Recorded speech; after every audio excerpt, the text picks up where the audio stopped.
ओम दादा बड़ो कहो दिल से, कहो भैया अर्धम काढा रे भैया. निष्ठेचा आहे, ही उत्साह प्रामाणिकपणाचा आहे, ही उत्साह जनसामान्याचा आहे. आज या ठिकाणी लोकसभेच्या सार्वत्रिक निवडणुकीच्या निमित्तानं धाराशिव लोकसभा मतदारसंघाच्या प्रचारासाठी ज्यांनी स्वर्गीय विलासराव देशमुख साहेबांची छबी आम्हाला तुमच्यामध्ये कायमस्वरूपी दिसते. आणि साहेब गेल्याच्या नंतर मी स्वतः सुद्धा हवालदिल झालो होतो की आता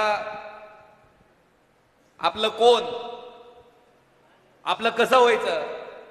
पण भैयासाहेब ती ताकदीनं तुम्ही आमच्या पाठीमागे राहिलात. असे महाराष्ट्र राज्याचे माजी मंत्री,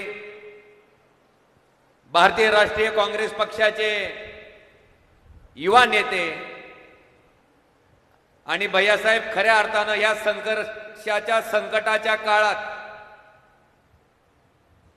जो पक्ष विलासराव देशमुख साहेबांनी वाढवला फुलवला त्या पक्षाशी प्रामाणिक राहून खंबीरपणे त्या पक्षाची एकाकी मोठ तुम्ही लढत आहात असे अमित भैया देशमुख साहेब. त्याचबरोबर या कार्यक्रमासाठी आवर्जून उपस्थित असलेले आणि साहेब खरं इच्छाशक्ती, उत्साह आणि आरोग्य मला वाटतंय चव्हाण साहेबासारखं प्रत्येक माणसाला लाभावं. आम्हाला सुद्धा लाज होतील साहेब, आज माणसाला सुद्धा लाजवेल, तरुणांना सुद्धा लाजवेल इतका उत्साह, इतका दांडगा जनसंपर्क. मला वाटतं आता तुळजापूरच्या लोकांना सुद्धा कळालं असेल की नेमका आपण काय गमावून बसलोय का नाही कळालं अजून. आधी चव्हाण साहेब नुसतं सांगूच तर साहेब गावात हजर, आता ह्या पीएला फोन लाव, त्या पीएला फोन लाव, अजून 100 पीए गेलं तरी ती तिकडच पालतो उताना होऊन जात आहे. जनसामान्याचा संपर्क असणारा लोकप्रतिनिधी गेल्याच्या नंतर आणि ह्या तालुक्याचे खरे आधार भगीरथ म्हणलं तरी वावगं ठरणार नाही. एका दुष्काळी तालुक्यासाठी ज्यांनी पूर्ण आपलं संपूर्ण आयुष्य वेचलं असे महाराष्ट्र राज्याचे माजी मंत्री, आमचे मार्गदर्शक सन्माननीय मधुकररावजी चव्हाण साहेब. दादा तुम्हाला बघितलं की आम्हाला साहेबांची आठवण होती. विलासराव साहेब आणि तुम्ही म्हणजे मला वाटतं तुम्हाला अलिप्त करणारं कुठलं समीकरण नाही. तुम्ही आले की साहेब आले, साहेब आले की तुम्ही आले. असे विलासराव देशमुख साहेबांचे परमस्नेही आदरणीय उल्हासदादा पवार. आणि साहेब मैत्री कशी करावी, मित्र कसा असावा, मला वाटतंय साहेबांचं आणि तुमचं उदाहरण बघितल्याच्या नंतर आम्ही ते अनुकरण करतो असे उल्हासदादा पवार साहेब. त्याचबरोबर बहु संकटात सन्माननीय धीरजजी पाटील साहेब, सन्माननीय राजाभाऊजी शेरकाणे, कैलासवासी पवनराजे निंबाळकर साहेबांचे मित्र विश्वासाप्पा शिंदे साहेब, सन्माननीय धैर्यशीलजी पाटील, सन्माननीय नंदुभैया राजे निंबाळकर, त्याचबरोबर प्रशांत काका पाटील, उमेश राजे निंबाळकर, अग्निवेशजी शिंदे आणि दादा मुकुंदादा कुठे गेलेत, आहेत का? बिलकुल काळजी करू नका म्हणो, मिळेल संधी मिळेल दादाला सुद्धा. सन्माननीय मुकुंदादा डोंगरे, अनिलजी लबडे, सत्यवान भाऊ सुरवसे, प्राध्यापक डॉक्टर संजयजी कांबळे, राज अहमद पठाण, प्रदीपजी मगर, जगन्नाथ गवळी, श्याममामा पवार, बाळकृष्ण पाटील, राहुलजी खपले, सिकंदरजी बेगडे, सुधीरजी पाटील, रामेश्वर तोडकरी, बाबासाहेब काशीद, हनुमंत गवळी, जावेद काजी, मोहित सय्यद, विलासजी शाळू, तौफिकजी शेख, शरदजी जगदाळे, गणेशजी ननवरे, प्रतीकजी रोजकरी, सर्व मान्यवर, व्यासपीठावरील सर्व मान्यवर आणि व्यासपीठाच्या समोर उपस्थित असलेले कालची कशी होती गर्दी? साहेब विचारलं कुणाच्या सभेला आलाव? आलेल्या माणसाला बी सांगता येईना उमेदवाराचं नाव. आणि गंमत काय, गळ्यात गमजा त्या पक्षाचा. प्रचाराला कुणाच्या आलाव म्हणले, हाय का व्हिडिओ दाखवायचा का? सोनारला आहे, धाराशिवला आहे मी आता सध्या. राष्ट्रवादी पक्ष कोणाचा? शरद पवारचा. कोणाचा आहे? खंदानी पक्ष शरद पवारचा. गाव कोणचं म्हणले? टाकळी. टाकळी, करंगड टाकळी. यावेळेस खासदार कोण होणार वाटतं तुम्हाला? ह्याच खासदार ह्या वाटतं ओमराजे होणार. कोण होणार? ओमराजे. कमीत कमी 2च्या पुढून येईल साहेब. आता तुम्ही आलाय कोणाच्या प्रचाराला? राष्ट्रवादीच्या. कोणती राष्ट्रवादी? अजित पवार गटाची.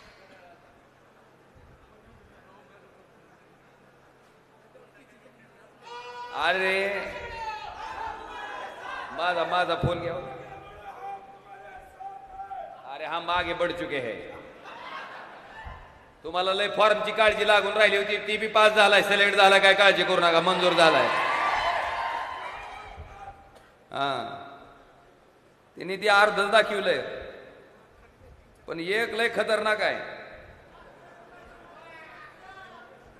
भैयासाहेब पैसे त्यांचे, गमजा त्यांचा, आणि त्याला विचारलं खासदार कोण होणार, म्हणतोय 2 लाख मतांनी ओमराजे होणार म्हणते. मला वाटतंय सभा त्यांची, चर्चा आमची. आणि मला सांगा, शेवटी प्रीपेड ती प्रीपेड बोललं. म्हणला ती अर्चनाताई फी काही येत नाही, म्हणला निवडून ओमराजेच येते म्हणला. इतकं बोललं. आणि गंमत अशी की त्याच्या घरी ही घड्याळ्याचे चोरलेले कार्यकर्ते गेले. पुन्हा म्हणले असं कसं काय बोलला? तुझ्या पैशाची हलगी तुझ्या सभेत वाजवून आलो. कुणाला द्यायचाय? लोकशाहीनं डॉक्टर बाबासाहेब आंबेडकरांनी मला अधिकार दिला आणि मी ओमराजेला टाकणार. काय पाहिजे भैया अजून? काय करायचंय? काय म्हणजे एखाद्या लोकप्रतिनिधीला ह्याच्यापेक्षा काय प्रेम पाहिजे? काल तुम्हाला निस्ती गर्दी होती भैयासाहेब, पण त्या गर्दीतले निमे सुद्धा मतं त्यांना पडणार नाही, तर निमे सुद्धा. अशी परिस्थिती आहे. मला आता तुमचा नंबर घेतलाय भैया, मी तुम्हाला पाठवतो. ही जत्रा तीच बघायला लागली, रातभर झालं तीच चालू आहे. आणि भैयासाहेब, मला एका गोष्टीचा खरंच मनस्वी आनंद आहे. मी मागाशी उगाच म्हणलो नाही की विलासराव साहेब साक्षात आमच्या बरोबर आहे, असं आम्हाला त्या ठिकाणी प्रामुख्यानं वाटतंय. आज अमित भैयांची माझ्यासाठीची 5वी सभा ह्या मतदारसंघात व्हायला लागली. 5वी. ती फॉर्मच्या बातम्या आल्या काही टीव्ही चॅनलला, भैयांचा स्वतः फोन आला. काय नेमकी भानगड आहे, काय अडचण तर नाही की ओमराजे? मला सांगा, उमेदवार ओमराजे आहेत का अमित देशमुख आहेत ही कळायचा मार्ग नाही. इतक्या ताकदीनं भैयासाहेब आज आपल्या पाठीमागे उभे आहेत. आणि म्हणून मी आवर्जून म्हटलं की आज कैलासवासी विलासरावजी देशमुख साहेब आज आमच्या बरोबर आहेत. आज या ठिकाणी बोलत असताना भैयासाहेब मी संपर्कात आहेत ही माझं विरोधकच मान्य करते. होय रे, होय देवा, आपले विरोधकच म्हणते ही सगळ्याच्या संपर्कात आहे, ही सगळ्याचे फोन उचलते. आणि एक दिवस नाही, ओमराजेनं मागच्या लोकसभेच्या निवडणुकीत तुम्हाला शब्द दिला होता की ओमराजे फक्त निवडणुकीपुरतं प्रचारासाठी आलेला उमेदवार म्हणून खासदार राहणार नाही, तर अखंडपणे 5 वर्ष तुमच्यासाठी राबणारा म्हणून खासदार राहील. आणि सगळ्यात महत्वाचं भैया, खासदारासारखं आपल्यात काही दिसतच नाही, वरून खाल पोचतोर बघा तुम्ही. सदरा सुद्धा मी पांढरा घालीत नाही, आपला असलं राहिलं म्हणजे भीतीच नको कसली. काय वाटलं की गपदिशी सांगता यावं.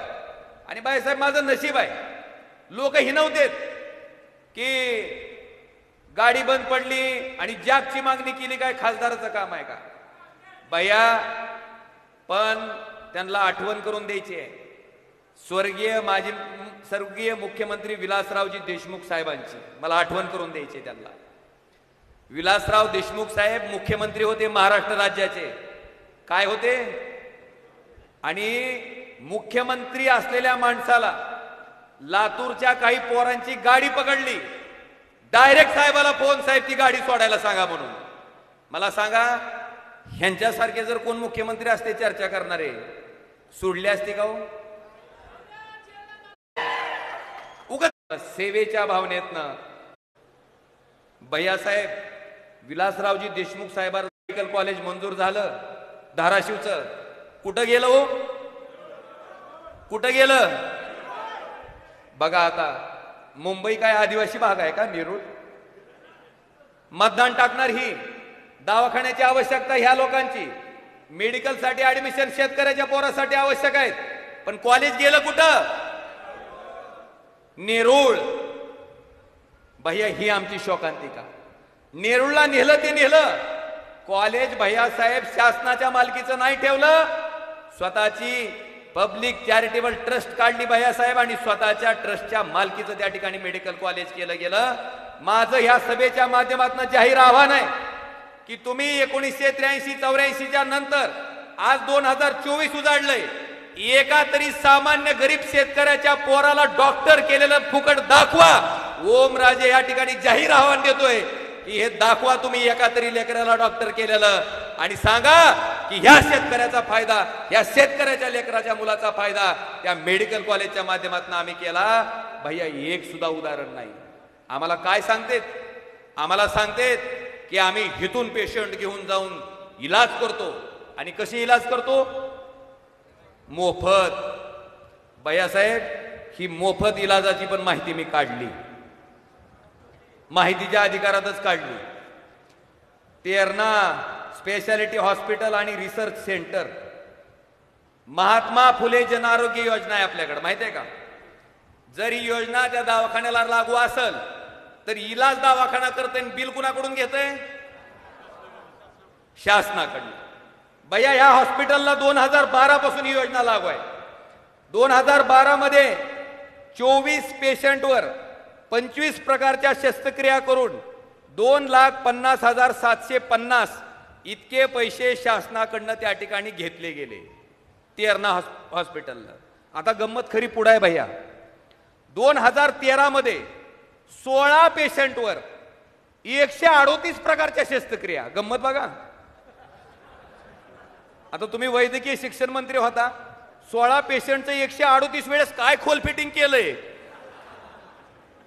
खरंच ती 16 पेशंट इथं आणून दाखवणं गरजेचं आहे की त्या आहेत का नीट, म्हणजे सगळं जागच्या जागेवर आहे का? आणि भैयासाहेब 10,13,500 इतकी रक्कम त्या ठिकाणी शासनाकडनं क्लेम केली गेली. 2014ला त्याचाच कित्ता गिरवलाय. पवार साहेब 9 पेशंटवर 80 प्रकारच्या शस्त्रक्रिया. काय गंमत आहे बघा, तरी राहिला असेल का माणूस जागेवर? आणि त्याच्यासाठी 11,32,500 इतकी रक्कम. हे असंच सगळं 2023 पर्यंत काढलं तर डॉक्टर पद्मसिंह पाटील, राणा पाटील आणि अर्चना पाटील यांच्या मेडिकल हॉस्पिटलनं नेरूळच्या 18,23,71,248 रुपये शासनाकडून घेतलेत. आणि हे आपल्याला उपकाराची भाषा करते की तुला फुकट तपासलं. तपासलं का? शासनाचा पैसा म्हणजे कुणाचा आहे शेवटी? भैया ही त्यांची लबाडी. माझं जाहीर आव्हान आहे की ह्याच्या बाबतीतली ही 16 माणसं ज्याच्यावर 138 शस्त्रक्रिया केल्या आणि 9 माणसं ज्याच्यावर 80 शस्त्रक्रिया केल्या, ही माणसं जाहीर सभेत दाखवावी आणि काय काय उपचार केले ती सांगावे आणि तिथं येऊन भाषण करावं की आम्ही ह्यांच्यावर फुकट इलाज केले म्हणून. लबाडी चालणार नाही. अरे ती काळ गेला. तुम्हाला घाबरून, तुम्हाला दडपणाला बळी पडून, तुमच्या झुंडशाहीला दुंडशाहीला बळी पडून कोणतरी गप्प बसाल. आता तुमच्या ह्या अन्यायाच्या विरुद्ध पेटून उठणारं नेतृत्व ह्या जनसामान्य जनतेनं तयार केलंय. तुमची प्रत्येक गोष्ट आता पुराव्यासहित उघड केल्याशिवाय हा ओमराजे गप्प बसणार नाही, हे सुद्धा मला आवर्जून या ठिकाणी सांगायचं. भैयासाहेब माझं पहिलं ठळक काम हे आहे की आम्ही त्यांच्यासारखं मेडिकल कॉलेज मुंबईला नेऊन पब्लिक प्रायव्हेट पार्टनरशिप मध्ये नाही चालू केलं, ह्या धाराशिव मध्ये चालू केलं, आपल्या आशीर्वादानं चालू केलं, आपल्या मंजुरीनं चालू केलं आणि जवळपास पुढच्या वर्षी डॉक्टर झालेली मुलं त्या मेडिकल कॉलेजमधनं बाहेर पडतात. हे महाविकास आघाडीच्या काळातलं मंजूर झालेलं मेडिकल कॉलेज आहे. हे माझं पहिलं ठळक काम. कसं? सांगा त्यांना. पुढं RDSS नावाची केंद्र सरकारची योजना आहे. आता लाईटीची अडचण आहे, मला कुठून कळाली असेल हो? दादा डीपी जळाला. सीझन मध्ये एक फाटा एक दिवस चालवते, दुसरा फाटा दुसऱ्या दिवशी चालवते. 4 दिवस त्यातली शिकडं लाईट ह्या फाट्याला, दुसऱ्या फाट्याला दुसऱ्या. ह्या का दादा डीपी निघालता आणला, जळाला. कुठून कळालं? आणि भैयासाहेब फोनवर अडचण कळाल्यामुळेच केंद्र सरकारची RDSS ची योजना, ज्याच्यात त्याचा अध्यक्ष खासदार आहे, मी या धाराशिव जिल्ह्यासाठी 1303 कोटी 70 लाख रुपयाचे धाराशिव जिल्ह्यामध्ये 40 नवीन सबस्टेशन, 38 त्या ठिकाणचे नवीन ऍडिशनल पॉवर ट्रान्सफॉर्मर आणि ज्या जुने सबस्टेशन आहेत तिथं 13 त्या सबस्टेशनची क्षमता वाढ त्या ठिकाणी केलं. आणि आपल्या तुळजापूर तालुक्यामध्ये 33 केव्हीची जे नवीन सबस्टेशन करतोय, जिल्ह्यात 40 आहेत, त्याच्यापैकी तुळजापूर तालुक्यातले 7 आहेत. पहिलं पिंपळा देवकुरळी, दुसरं कारला खंडाळा, तिसरं ढेकरी, चौथं नंदगाव, 5वं वडगाव काठी, 6वं तामलवाडी औद्योगिक आणि पिंपळा. ही असे 7 सबस्टेशन या ठिकाणी आपण तुळजापूर तालुक्यासाठी 33 केव्हीचे मंजूर केले. ऍडिशनल पॉवर ट्रान्सफॉर्मर काटी, तामलवाडी ग्रामीण, होर्टी, मंगरूळ, बारूळ, तुळजापूर ग्रामीण ह्या ठिकाणी ऍडिशनल 6 ट्रान्सफॉर्मर आपण सबस्टेशनचे मंजूर केले. आणि क्षमतावाढ शहापूर आणि माळुंब्रा ह्या ठिकाणी केलं.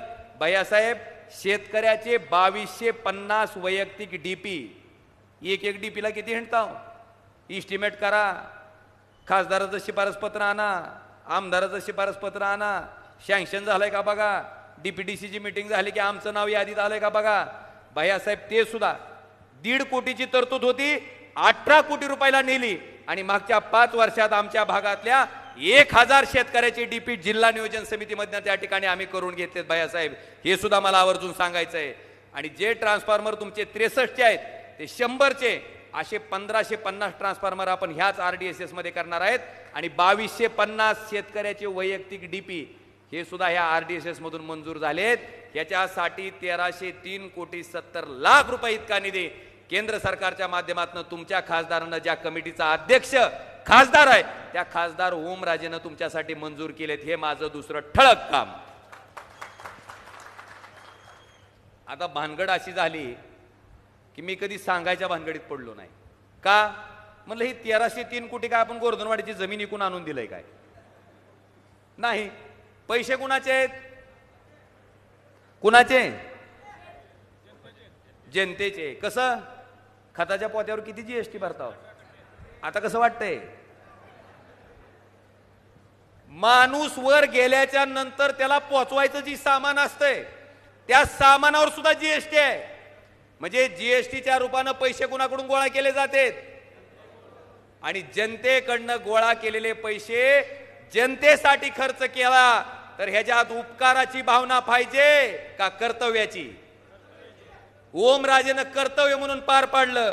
आणि म्हणून बांधवानो, त्या ठिकाणी आजपर्यंत मी कधी कुठल्या कामाचं उद्घाटन, नारळ फोड्या कार्यक्रम केला नाही. मला आपल्याला सांगायचे की माझं बरं झालं त्यांनी विचारलं, तर तुम्हाला बी वाटायचं आले हे निष्ठच फोन उचलते काय की बाकीचं काय केलं का नाही की विचारलं म्हणून बरं झालं सांगता तर आलं आपल्याला. ही माझं दुसरं ठळक काम. तिसरं, प्रधानमंत्री ग्राम सडक योजनेमधनं 133 किलोमीटर लांबीची 89 कोटी रुपयाची कामं माझ्या खासदारकीच्या काळात 5 वर्षाच्या काळात मी त्या ठिकाणी पूर्ण करून घेतले, मंजूर करून. त्याचबरोबर तुळजापूर नळदुर्ग रोड हा रस्ता 10 मीटर रुंद होण्यासाठी जवळपास 30 किलोमीटरच्या लांबीसाठी 183 कोटी रुपये मंजूर करून घेतले. त्याची निविदा प्रक्रिया चालू आहे. नळदुर्ग अक्कलकोट रोड 39 किलोमीटर लांबीचा 274 कोटी रुपये त्या ठिकाणी ह्या कामासाठी मंजूर करून घेतले. आणि सगळ्यात महत्वाचं, माझ्या खासदार निधीमधनं तुळजापूर तालुक्यासाठी 2,32,00,000 दिले. 50-54, 30-54 मधनं 3,25,00,000 रुपये दिले. जनसुविधेमधनं 80 लाख रुपये दिले आणि 25-15 मधनं 1 कोटी रुपये दिले. आता फक्त हुकलं एक की नारळ फोड्या कार्यक्रम मात्र माझ्याकडून. पण ओमराजेनं काम केलं नाही असं होतंय का त्याचा अर्थ? ही कामं त्यांना सांगा, रेकॉर्ड केला असतं तर दावा सारखं काय केलं असतंय. हे घे म्हणावं ठळक. ही पुढचं आणि शेवटचं एक महत्वाचं काम दिव्यांग बांधवासाठी त्या ठिकाणी आलिमको आणि समाज कल्याण विभागाच्या माध्यमातून 1976 पासून कानानं ऐकायची मशीन असेल, कृत्रिम पाय बोली आणि माझ्या अपंग बांधवासाठी कसं काम. तुम्हाला सुद्धा कटाळाला असं लागले, ही काय पारायण लावलंय उगाच म्हणून. पण बाबांनो त्यांना सांगणं गरजेचं आहे, नाहीतर तुम्हाला वाटायचं हे नुसतं जागता मीवाला खासदार आहे काय की म्हणून सांगितलं. हिनवू दे, आपल्याला काय बोलायचं ते बोलू दे. मला आपल्या माध्यमातून एवढंच सांगायचं, फक्त संपर्कच ठेवतोय, कामच करतोय असं नाही. जो माणूस शेतकऱ्याच्या एखाद्या गायी आजारी पडल्यानंतर जर संवेदनशील नजरेनं बघत असेल, त्याच्याकडे डॉक्टर पाठवत असेल, तर तुमच्या जीवनावर परिणाम करणारी जी केंद्राच्या योजना आहेत, राज्याच्या योजना आहेत, ती राबवण्याच्या बाबतीत खासदार कधी कमी पडेल का हो? पडेल का? सोलापूर, तुळजापूर, धाराशिव रेल्वे मार्ग 2014ला मंजुरी आहे. मोदी साहेबच पंतप्रधान होते. 14 ते 19 1 गुंठा जमिनीचं तरी अधिग्रहण झालं का? 19 ते 24 मध्ये अधिग्रहणालाही गती मिळाली, टेंडरही निघालं. मला वाटतंय जर ह्या कामाला गती मिळालं असेल तर ह्याचं श्रेय कुणाला? खासदाराला द्याचाल की? राज्याकडे तर रेल्वेचा विभाग नाही की, नाहीतर पुन्हा अजून कोणतरी यायचं, आपलं लिकरू काकाला हाणून म्हणायचं. तुम्हाला माहिती आहे पद्धतीतली नारळ फोडायची. बांधवानो, ही कामं मी केलेत, हितच केलेत असं नाही. सभागृहात सुद्धा तुमचा खासदार कधी गप्प बसलेला बघितला का? मराठा आरक्षण असू दे, धनगर आरक्षण असू दे, त्या ठिकाणी मुस्लिम आरक्षण असू दे, सगळे प्रश्न मी त्या ठिकाणी प्रामाणिकपणे मांडायचं काम लोकसभेत केलंय. आणि त्याचबरोबर शेतकऱ्याचे, सर्वसामान्याचे प्रश्न असू दे, कुणाच्याही बापाला न घाबरता नुसतं तोंडचाटकं बोलायचं नाही. नाहीतर भैया मी संसदेतले भाषण ऐकतो बरं का, सत्ताधारी पक्षाचे. काय भाषण माहिती आहे? हमारे देश के बोलतो ऐसे, हमारे देश के यशस्वी प्रधानमंत्री नरेंद्र मोदी जी के नेतृत्व में हमारी देश जो तरक्की कर रहा है उसके अवसर में शामिल. आता म्हणलं इथं शेतकऱ्याचा काटा निघालाय, 11,000 सोयाबीन 4,000 निघाले, काय तरक्की कर रहा है? कांद्याचं कसं आहे? कांदा होय, कांदा ज्या ज्या गावात कांदा उत्पादन आहे भैयासाहेब, तिथं तर शेतकरी नासलेले कांदे घेऊनच तयार आहेत. या म्हणले फक्त प्रचाराला. आणि मला आवर्जून सांगायचंय, लिंगायत समाजाला अल्पसंख्याक समाजाचा दर्जा देण्याच्या बाबतीत मागणी करणारा मी लोकसभेतला पहिला आणि एकमेव खासदार आहे, हे सुद्धा मला आवर्जून या ठिकाणी सांगायचंय. आणि म्हणून बांधवानो, आज मला एक विषय सांगायचा आहे की भैयासाहेब, आमच्याकडं शेतकऱ्याचं पीक कर्ज जे वाटप व्हायचं, मी खासदार होण्याच्या पूर्वी तुम्हाला फक्त उदाहरणावरून सांगतो, 2020ला 1590 कोटीचं टार्गेट होतं आणि 467 कोटी रुपये वाटप केले, म्हणजे फक्त 29%.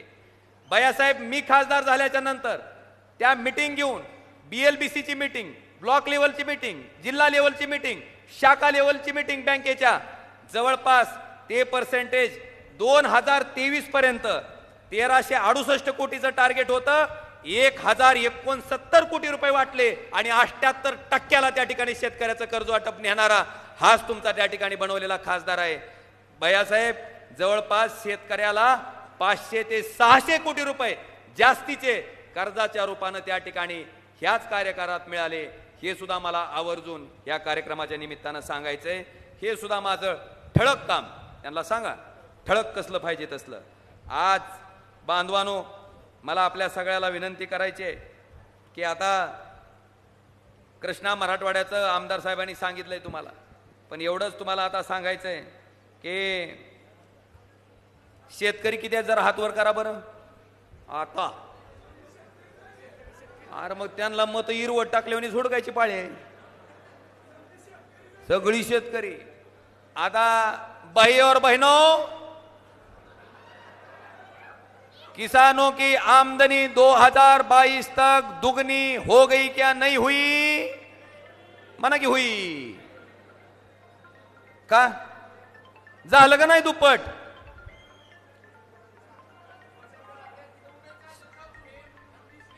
सांगतो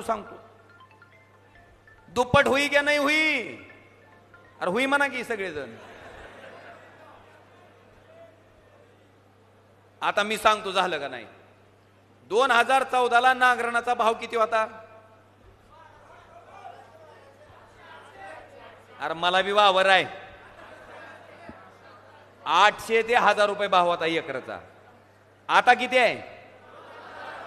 मग दुपटीनं नांगरायला म्हणल्यावर दुप्पट झालं नाही का उत्पन्न? डीएपीचं खताचं पोतं 2014ला कितक्याला यायचं? 450 होतं. आता कितक्याला घेता हो? 24ला. मग तिपटीनं घ्यायला हो की? मग उत्पन्न दुप्पट झाल्याशिवाय तिपटीनं घ्यायला हो का? भैयासाहेब, शेतकऱ्याचं उत्पन्न दुप्पट झालं नाही, पण उलट 11,000 रुपये क्विंटलला गेलेलं सोयाबीन, पाम तेलावरचं आयात शुल्क कपात करून आणि सोयाबीन आयात करून ह्याच केंद्र सरकारनं 11,000 रुपये क्विंटलच्या सोयाबीनचा भाव 4,500 रुपयापर्यंत खाली आणला. किती? आणि कारण काय? महागाई. मला शेतकऱ्याला विचारायचंय, 11,000 क्विंटलचा भाव 4,500 रुपये आला तर क्विंटलला किती रुपयाचा फरक पडला? 6,500. तरी 500 मोदीं शहाच्या नावानं सोडून टाकू, 6च धरू आपण. 6,000 एका क्विंटलला. एका एकरात किती निघतंय? 5च क्विंटल धरू. 5 सक 30. 30,000 रुपयाचं नुकसान आमच्या शेतकऱ्याचं एका एकरात झालंय. 5 एकरात किती होईल? भैयासाहेब, 1.5 लाख रुपयाचा निब्बर हाबाडा शेतकऱ्यानं खाल्लाय. आणि पारावर बसून शेतकरी म्हणतोय 4 महिन्याचं 2,000 आलं. कारण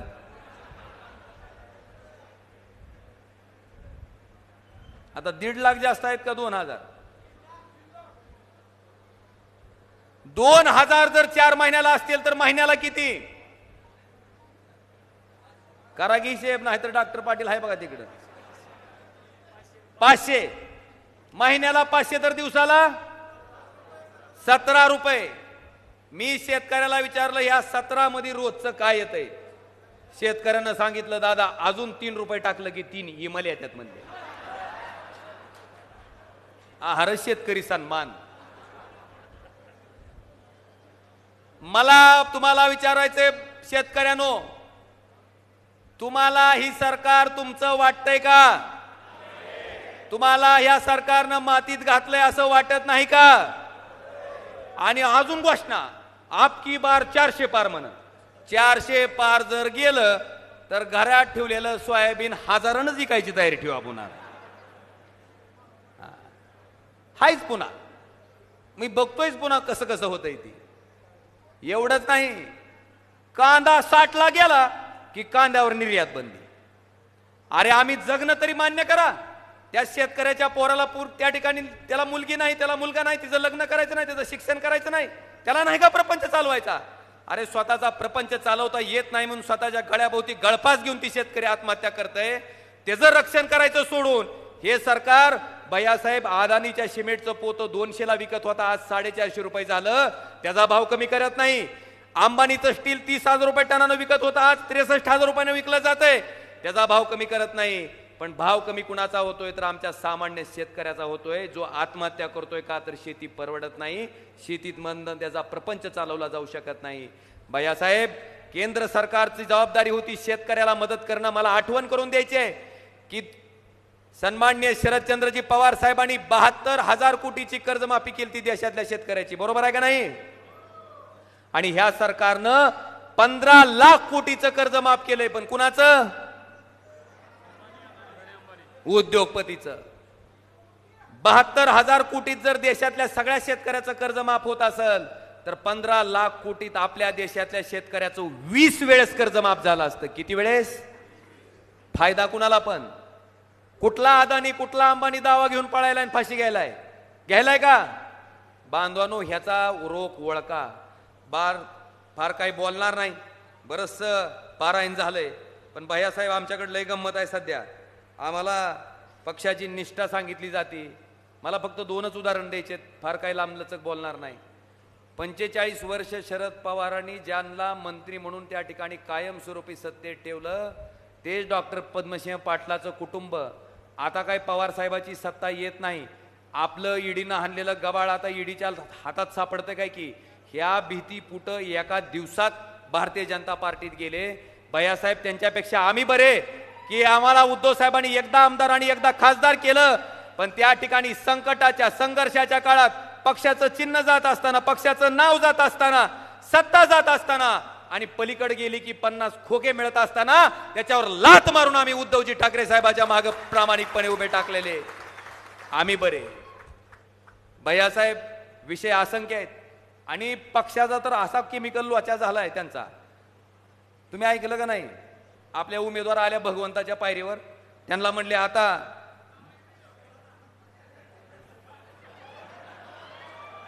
राष्ट्रवादीमधून भाजपमध्ये कशासाठी गेलते? विकासासाठी. आणि भाजपमधून परत राष्ट्रवादीत कशासाठी आलेत? ही विकासन मकरंद अनासपुरीची सोन्याची टोपी काय फरक नाही. माहिती आहे का नाही? सोन्याची टोपी. देवा देवा मला आमदार कर, तुला सोन्याची टोपी घालतो. करतोय आमदेव, देव आमदार करतोय. ही सोन्या नावाच्या पोराची टोपी घालतोय आणि तीच काढून देवाला टाकतोय.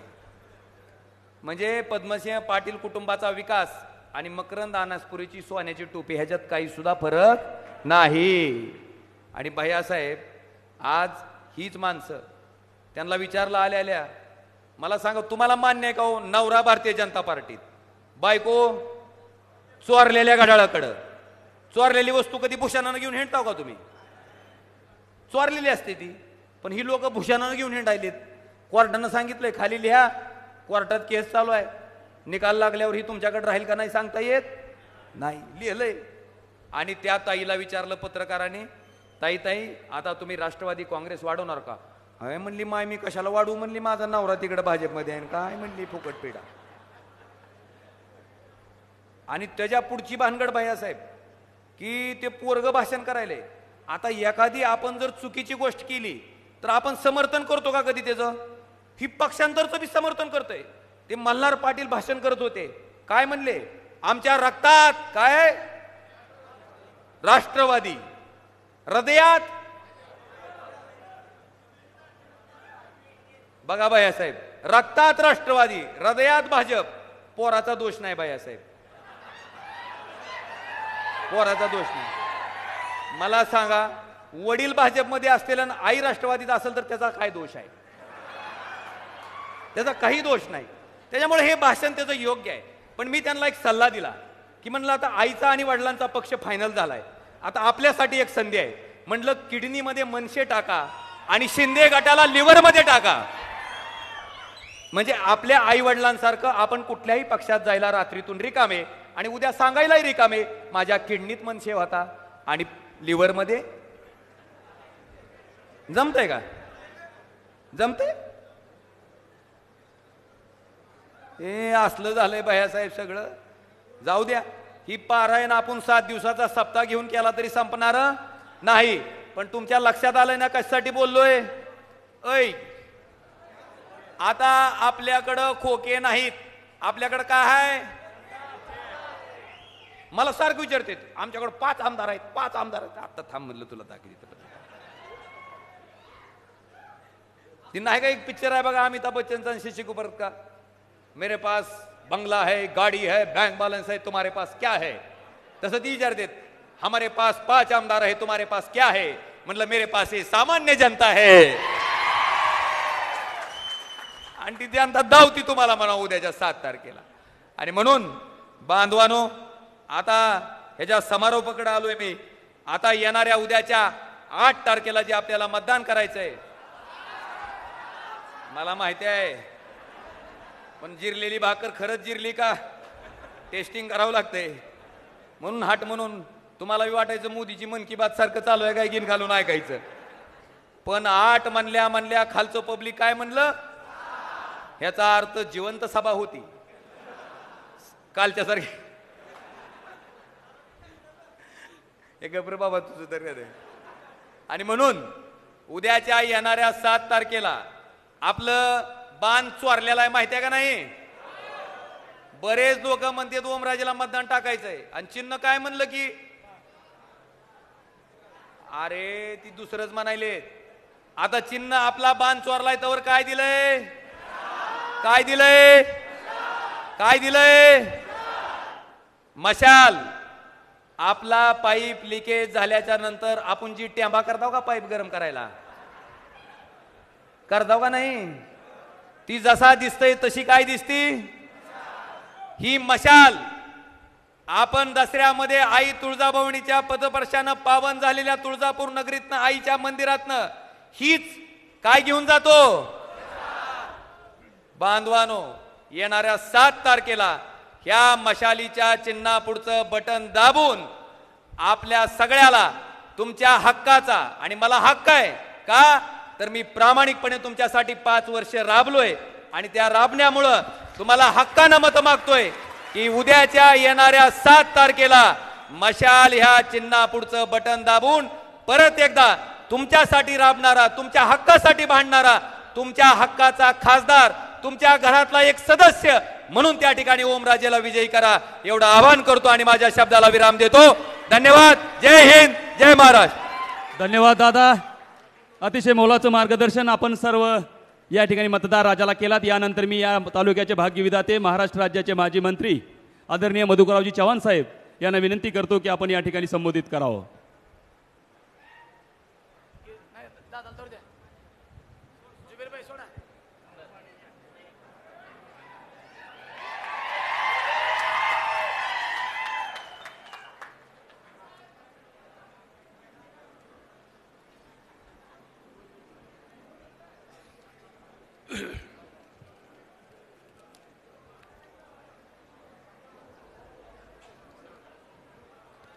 धाराशिव लोकसभा मतदारसंघातील महाविकास आघाडीचे उमेदवार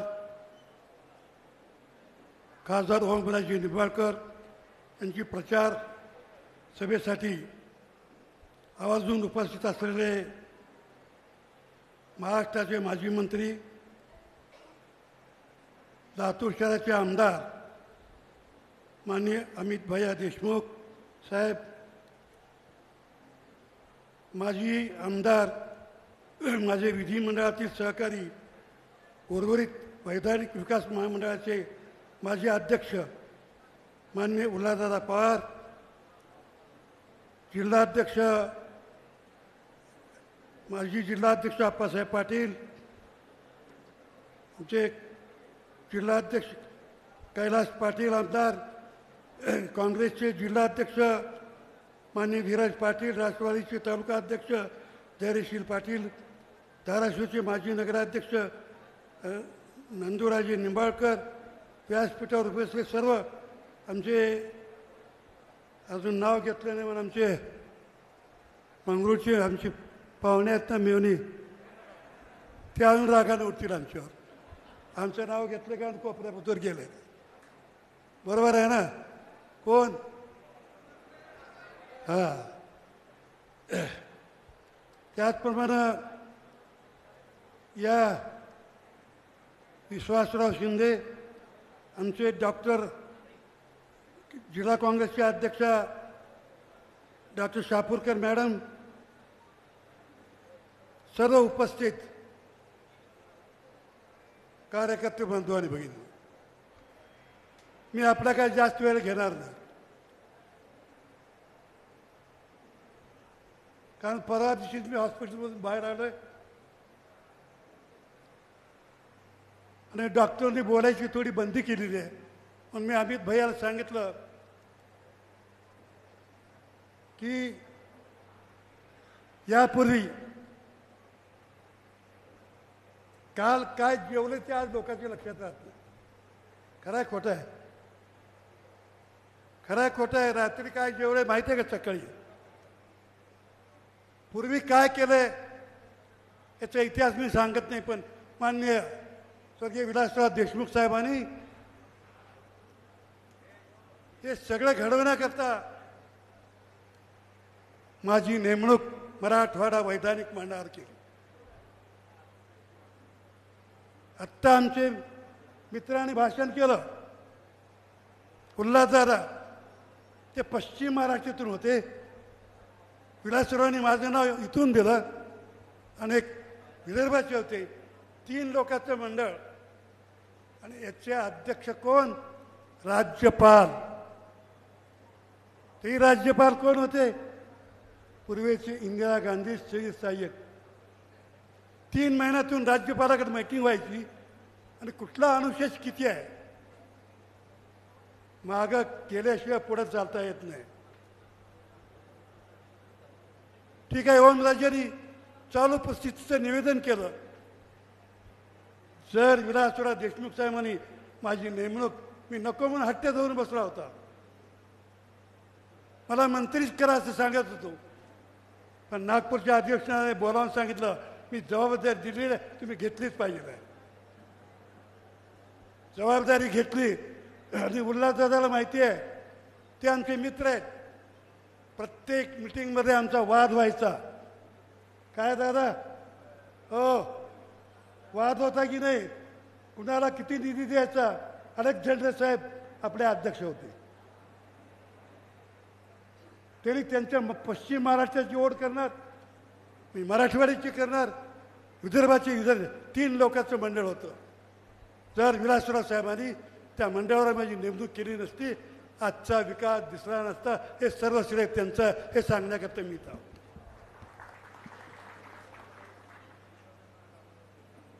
त्या तालुक्यामध्ये 250 टँकर लागत होते. काय बरोबर आहे का नाही? पाणी भरण्याकरता 8 लोक मेले टँकर मागं पुढे होत असताना. पण आज एक टँकर लागत नाही. त्याचं कारण मराठवाडा वैधानिक मंडळातून झालेलं 21 TMC पाण्याच्या बाबतीमध्ये सगळं बोलतात. त्याच्यामध्ये चुकीचं किती आहे आणि खरं किती आहे हे कुणी सांगत नाही.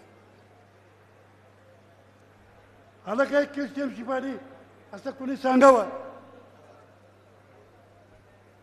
त्या विलासराव साहेबांनी 21 TMC पाणी मंजूर केलं परवाच. हो ओमराजे 21 TMC पाणी मंजूर झालं. ते मिळालं का? नाही. मी सांगतो अजूनही नाही. टीका करायची नाही, मला विरोध करायचा नाही, पण ते मिळवण्याकरता प्रयत्न करा. कारण फक्त 7 TMC दिलेलं आहे. मराठवाड्याची मिटिंग असताना शेवटची मिटिंग मराठवाड्याला पाणी देण्याची, त्याच्यानंतर औरंगाबादला मिटिंगच झाली. त्याच वेळेस परवा लग्नाच्या वेळेस आमचे गायकवाड साहेब EC होते, सेक्रेटरी होते. मंत्रिमंडळ उठून गेलं.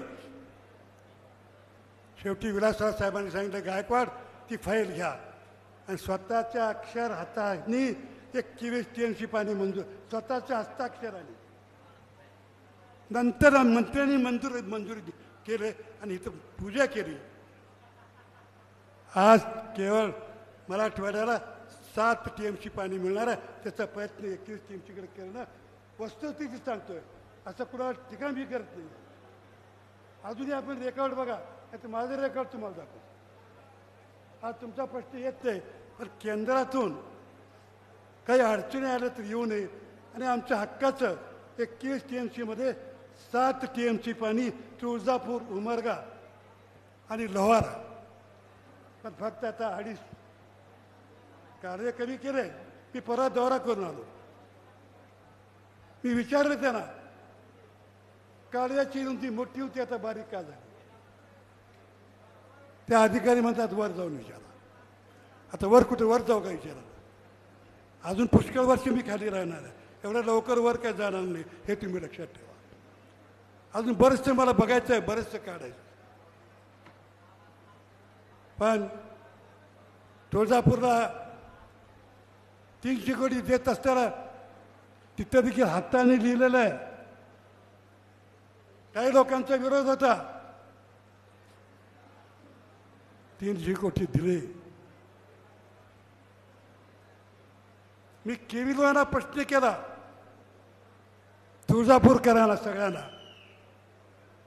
काय प्रश्न केला की ज्यांनी 300 कोटी दिली, ज्यांनी 21 टीएमसी पाणी दिलं, या भागात उन्हाळ्यात प्यायला पाणी नव्हतं. आज कांदा उत्पादक, मी सगळ्या शेतकऱ्याकडे फिरलो, कांदा उत्पादक शेतकरी या भागात आहे. भेटी घेतल्या, भाव कमी जास्त झाला, त्यांची आसूर तर पुसावे लागतील. माझ्या हातात काय देणं घेणं नाही, पण भेटी दिल्या एवढं तर सत्य आहे. म्हणून मी फक्त एकच मागितलं, जसं परवा विलास कारखान्यावरती विलासरावांचा पुतळा बसवला, तसं तुळजापूर शहरामध्ये एक 10x20ची जागा द्या, पैसे देऊ नका, पण मला त्यांचा एक पुतळा बसवायचा आहे. ज्यांनी काम केलं त्यांची आठवण चिरंतन राहिली पाहिजे ना, हे आपण लक्षात ठेवा. मी परवा सांगितलं,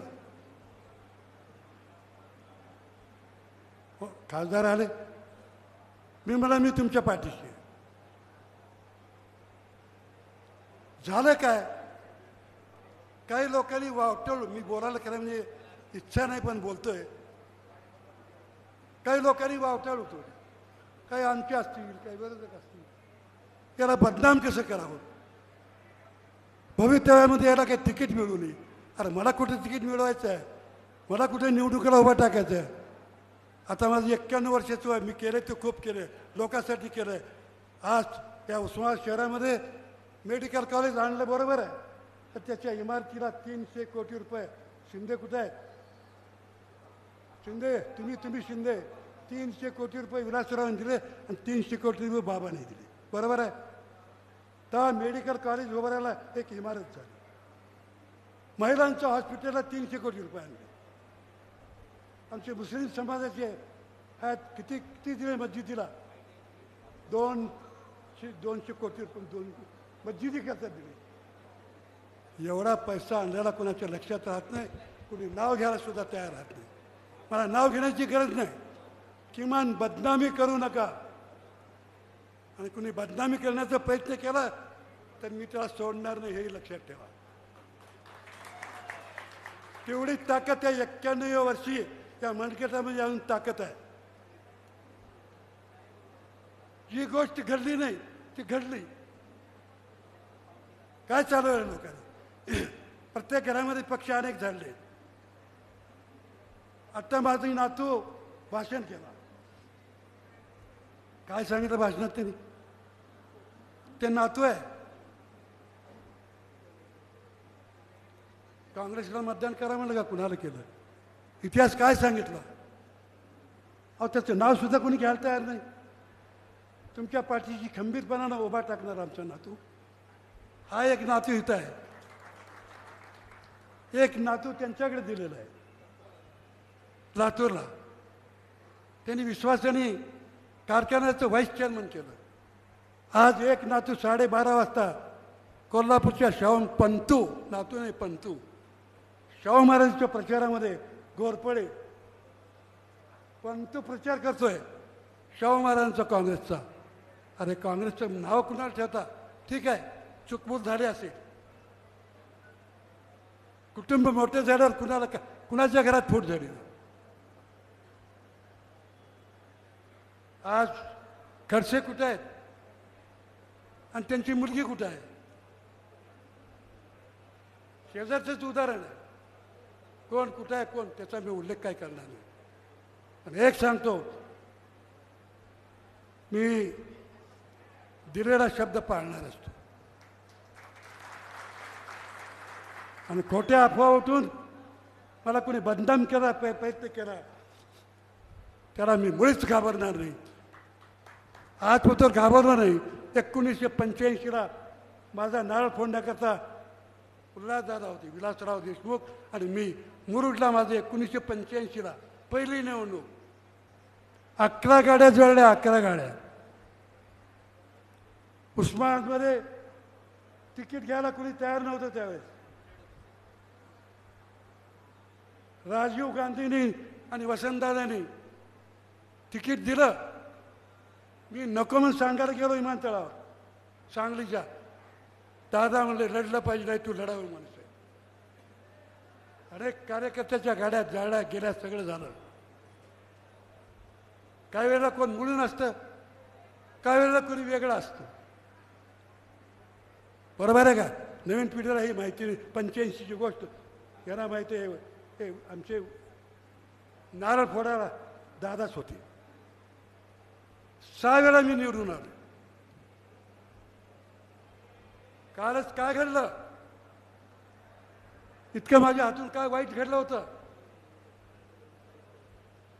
माझा पराभव झाला, वैयक्तिक नुकसान नाही, पण नुकसान हे तुमचं झालेलं आहे हे लक्षात ठेवा. हे भरून निघणार नाही.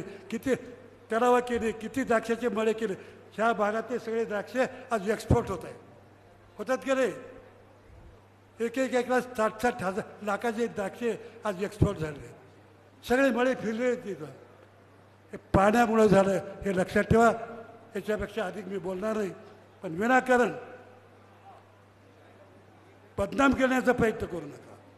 कुणाला काय व्हायचं, कुणी आमदार व्हा, कुणी खासदार व्हा आणि जमादार व्हा, पण विनाकारण रोज एक बातमी टाकून बदनाम करण्याचा प्रयत्न कोणी करू नका. माझं भाषण खरं म्हणजे करणार नव्हतो, कारण माझ्या नातूनच भाषण करून सगळं सांगून टाकलं. तिथलं 4th-5वं भाषण आहे. त्याला सुद्धा सांगितलं मी, अरे बाबा एवढं करतोयस, एक कर, स्वतःचं पेट्रोल स्वतःच्या गाडीत घाल, लोकांचे पैसे घेऊन प्रचाराला जाऊ नको. तेवढी ऐपत तू घ्या, निर्माण करून ठेवलेली आहे. असेल तोपर्यंत कर. मी म्हणलं ना, एक पंतू कोल्हापूरला आहे. आत्ता सभेत मी ऐकत होतो, कोल्हापूरच्या शाहू महाराजांच्या प्रचाराकरता एक घोरपडे नातू आहे पंतू, तिथं भाषण करत होता. एक नातू इथं भाषण करत होता. काही लोकांनी मागच्या वेळेला अडचणीत जाऊन मला पाडण्याचा प्रयत्न केला. त्याच्याबद्दल मला या दुःख नाही आहे. मला दुःख या गोष्टीचं आहे, विकासाला खीळ बसली. विकासाला खीळ बसली. माझा पराभव म्हणजे विकासाला खीळ बसली. एवढंच बोलतो, याच्यापेक्षा मी जास्त बोलणार नाही. अमित भाई आलेले आहेत. विकासाच्या दृष्टिकोनातून विलासराव साहेबांनी सर्व गोष्टीची मला मदत केली. त्यांचा विसर आम्हाला कधी पडणार नाही. आणि त्यांनी मदत केली. पण आज आपण या आलिशान अशा ह्याच्यामध्ये विचार ऐकण्याकरता थांबलात, त्याबद्दल धन्यवाद. नमस्कार. जय हिंद, जय महाराष्ट्र. धन्यवाद साहेब. यानंतर आजच्या या प्रचार सभेचे प्रमुख अतिथी, महाराष्ट्र राज्याचे नेते, तुमच्या आमच्या सर्वांचे प्रेरणास्थान, ज्यांना आपण महाराष्ट्राचं भविष्य बघतो, ते आदरणीय अमित भैयाजी देशमुख साहेब यांना विनंती करतो की आपण संबोधित करावं. अमित भैया तुम आगे बढ़ो.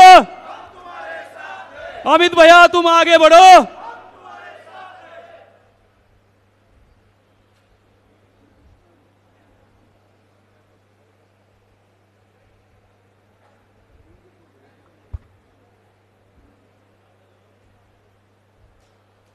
धाराशिव लोकसभेच्या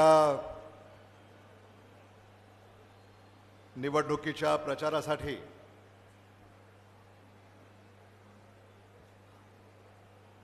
तुळजापूर तालुक्यातील तामलवाडी येथे होत असलेल्या या प्रचार सभेला ज्यांचे विचार आपण नुकतेच ऐकले, ते काँग्रेस पक्षाचे ज्येष्ठ नेते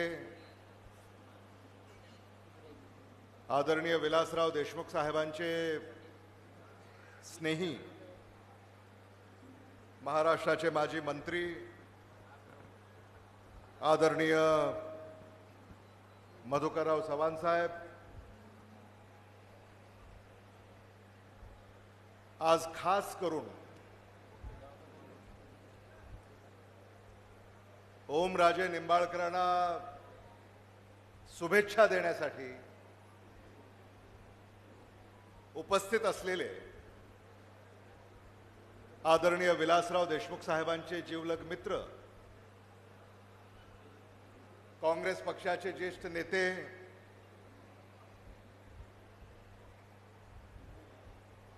आदरणीय उल्हासदादा पवारजी, आदरणीय अप्पासाहेब पाटीलजी, आदरणीय अशोक जगदाळेजी, माझे स्नेही आणि आमदार कैलाश दादा पाटील, धैर्यशील पाटील, जगन्नाथ गवळी, मुकुंदराव डोंगरे, बालाजी पाटील, राजाभाऊ शेरखाणे, श्री पठाण, विनोद वीर, अभिजित चव्हाण,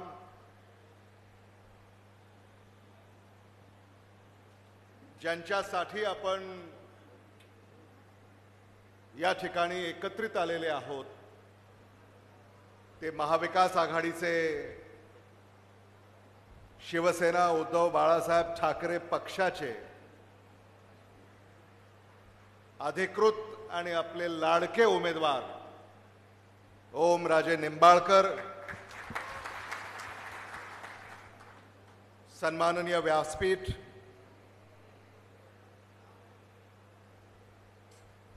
महाविकास आघाडीचे उपस्थित असलेले सारे नेते कार्यकर्ते,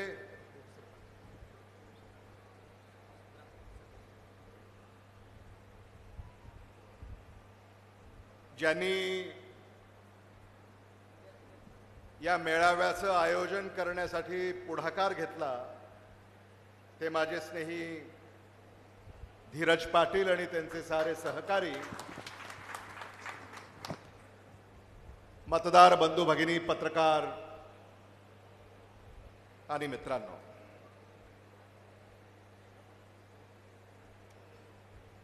धाराशिव लोकसभेच्या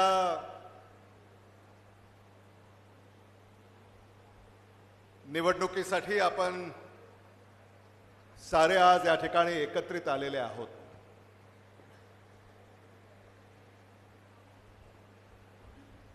ओमराजे निंबाळकरांनी पोटतिडकीनं आपले विचार आपल्या पुढे मांडले.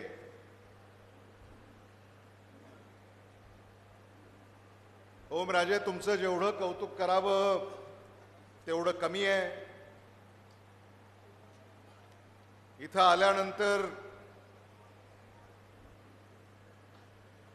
तुमच्या मतदारामध्ये जो उत्साह मला पाहायला मिळतोय तो उत्साह तुमच्या विजयाची नांदी आहे असं मी म्हणालो तर ते चुकीचं होणार नाही. उल्हासदादा, शिवसेना काय आहे हे आज तुम्ही धाराशिवमध्ये पाहिलं.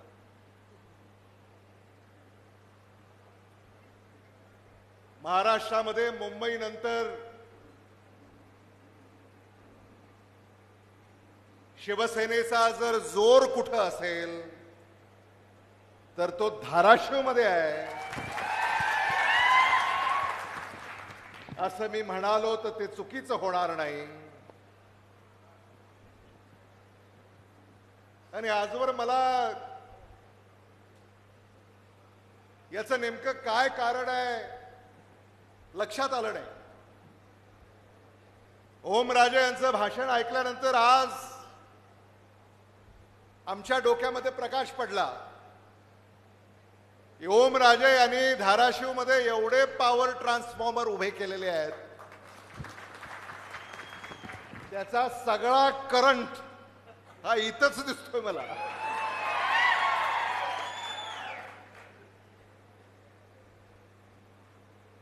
एवढं प्रेम तुम्ही ओमराजेवर करता, खरंच मन भारावून जातं.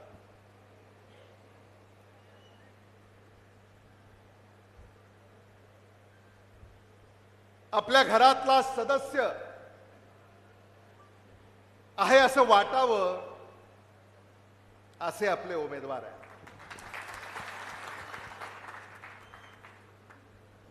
ओमराजे निंबाळकर नावातच राजे आहे.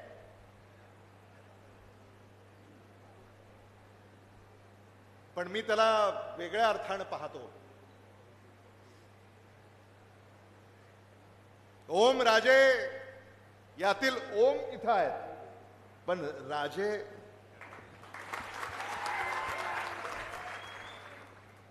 समोर बसलेले आहेत.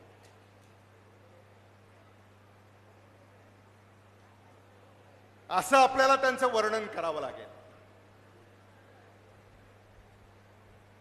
आदरणीय विलासराव देशमुख साहेब आणि आदरणीय ओमराजे निंबाळकर यांचे वडील आदरणीय पवनराजे निंबाळकर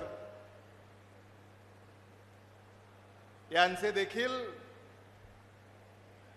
जीवाभावाचे संबंध राहिलेले आहेत, हे मला मुद्दामून या ठिकाणी सांगितलं पाहिजे.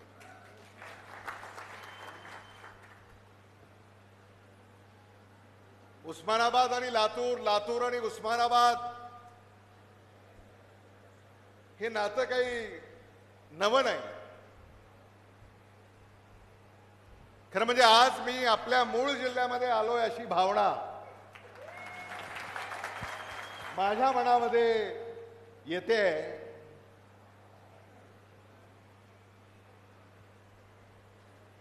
आम्ही सुद्धा उस्मानाबाद जिल्ह्याचेच. उस्मानाबाद जिल्ह्यातून लातूर तालुका हा 80च्या दशकामध्ये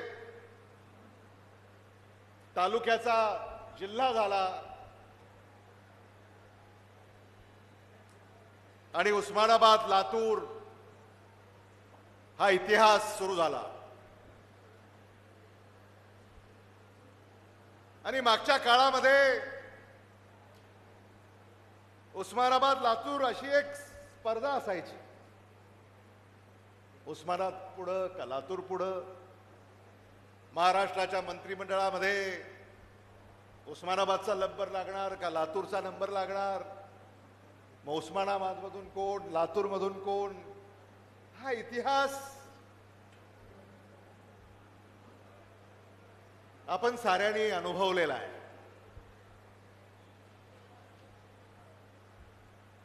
आणि गेली अनेक दशकं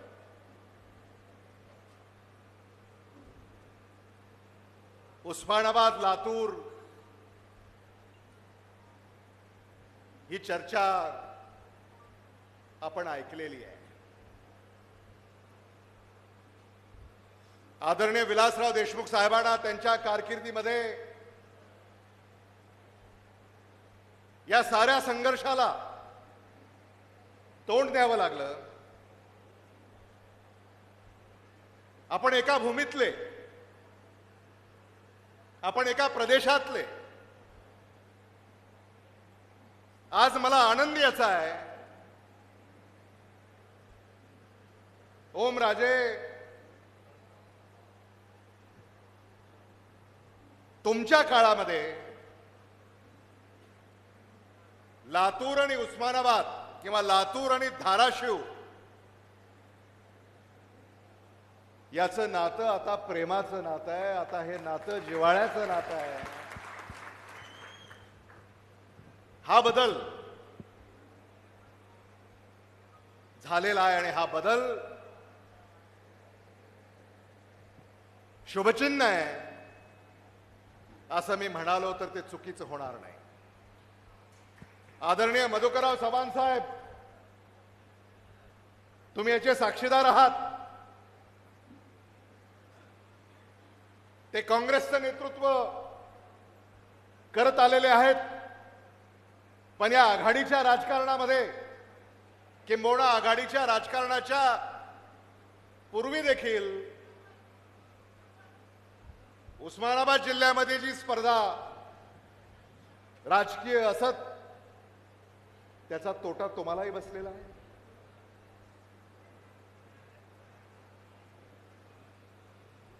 सगळी क्षमता असताना, लोकांचा पाठिंबा असताना काही मुठभर मंडळीच्यामुळे तुमच्यावरही अन्याय झालाय हे आपण अजूनही विसरलेले नाही आहोत, हे मला मुद्दामून या ठिकाणी सांगायचं. आदरणीय मधुकरराव चव्हाणांना संधी कधी मिळाली?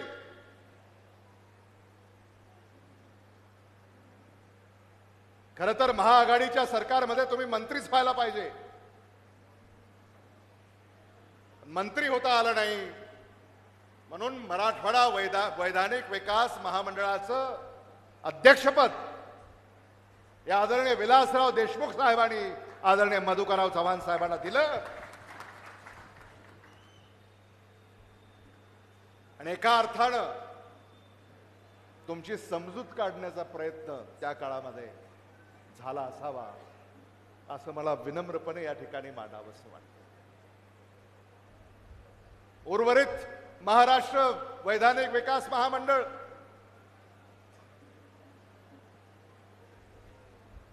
त्याचं अध्यक्षपद आदरणीय उल्हासदादा पवारांना आदरणीय विलासराव देशमुख साहेबांनी दिलं. हा काळ आपण अजूनही विसरलेले नाही आहोत. आणि आदरणीय मधुकरराव चव्हाण साहेबांची या सभेला उपस्थिती म्हणजे ओमराजे निंबाळकर तुमच्या पाठीशी, त्यांचा आशीर्वाद हा खंबीरपणे उभा करण्यासाठी ते या ठिकाणी उपस्थित झालेले आहेत.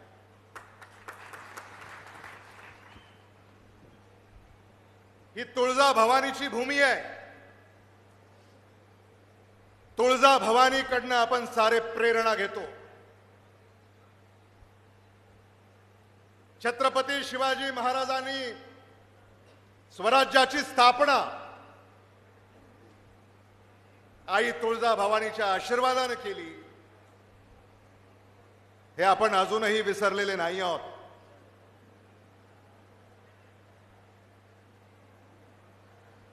आणि म्हणून तुळजापूर, धाराशिव इथे मला छत्रपती शिवाजी महाराजांचे मावळे जसे होते तसे मावळे या लढ्यामध्ये पुढाकार घेत असताना दिसतायत. आणि त्याचं जेवढं कौतुक करावं तेवढं कमी आहे. समोर खूप मोठी फौज आहे. एक मुख्यमंत्री, दोन मुख्यमंत्री, अनेक मंत्री, खूप मोठी फौज आहे. पण ओमराजे तुमच्या आणि तुमच्या कार्यकर्त्यांच्या गनिमी काव्याच्या पुढं ही सगळी फौज ही निकामी ठरेल याबद्दल माझ्या मनामध्ये कसली शंका नाही.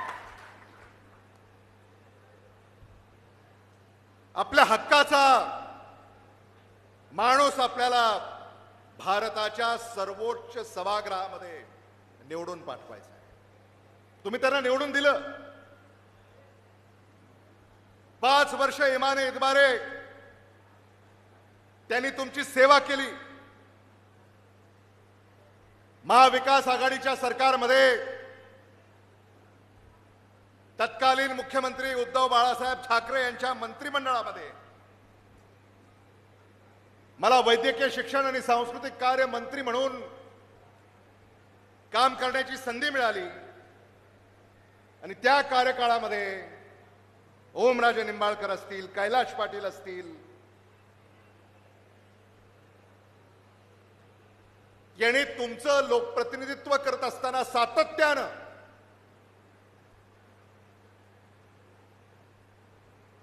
धाराशिवला आपल्याला काय करता येईल याचीच चर्चा केली. जिल्हा तिथं वैद्यकीय महाविद्यालय व रुग्णालय ही संकल्पना आम्ही महाराष्ट्रापुढे मांडली. आणि मराठवाड्यामध्ये उर्वरित जिल्ह्यामध्ये वैद्यकीय महाविद्यालय व रुग्णालय याची मंजुरी देण्याची वेळ जेव्हा आली तेव्हा मराठवाड्यातली महाविकास आघाडी सरकारच्या कार्यकाळातली पहिली मंजुरी ही धाराशिव वैद्यकीय महाविद्यालय व रुग्णालय याची होती आणि यासाठी ओमराजे निंबाळकरांनी कैलाश पाटलांनी अनेक बैठका घेतल्या. तत्कालीन मुख्यमंत्री उद्धव ठाकरे यांचे मला आभार मानावे लागतील की क्षणाचाही विलंब न लावता त्यांनी वैद्यकीय शिक्षण मंत्रालयाच्या या प्रस्तावाला मंजुरी दिली आणि आज तुमच्या हक्काचं वैद्यकीय महाविद्यालय व रुग्णालय आपल्या जिल्ह्यामध्ये धाराशिवमध्ये उभं राहिलंय. तिथं सामान्य माणसावर उपचार होत आहेत. सामान्य कुटुंबातील विद्यार्थी विद्यार्थिनी वैद्यकीय शिक्षण घेत आहेत. धाराशिव जिल्ह्याचं भवितव्य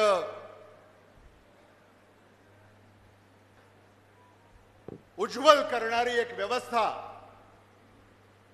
धाराशिव वैद्यकीय महाविद्यालय व रुग्णालय याच्यामुळं या ठिकाणी अस्तित्वात आली.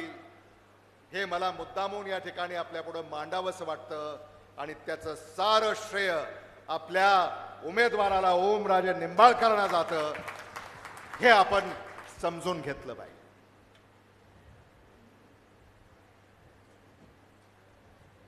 ओमराजे निंबाळकरांनी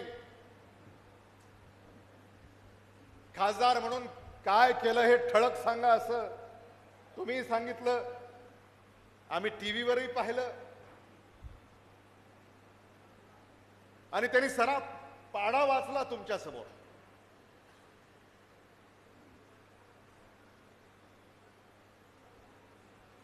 एवढं काम ओमराजे निंबाळकरांनी या ठिकाणी केलेलं आहे आणि या कामाची पावती आपल्याला येत्या 7 मे रोजी द्यायची आहे. हे पक्क आपल्या डोक्यामध्ये लक्षात ठेवलं पाहिजे. भारतामध्ये सत्ताधाऱ्यांच्या विरोधामध्ये हवा आहे. महाराष्ट्रामध्ये सत्ताधाऱ्यांच्या विरोधामध्ये हवा आहे आणि या हवेचा जोर मराठवाड्यामध्ये अधिक आहे आणि त्याही पेक्षा अधिक या हवेचा जोर धाराशिवमध्ये आहे. हे मला आपल्याला सांगायचं. मराठवाड्यामधल्या 8 जागा 8 पैकी 8 जागा महाविकास आघाडी जिंकणार.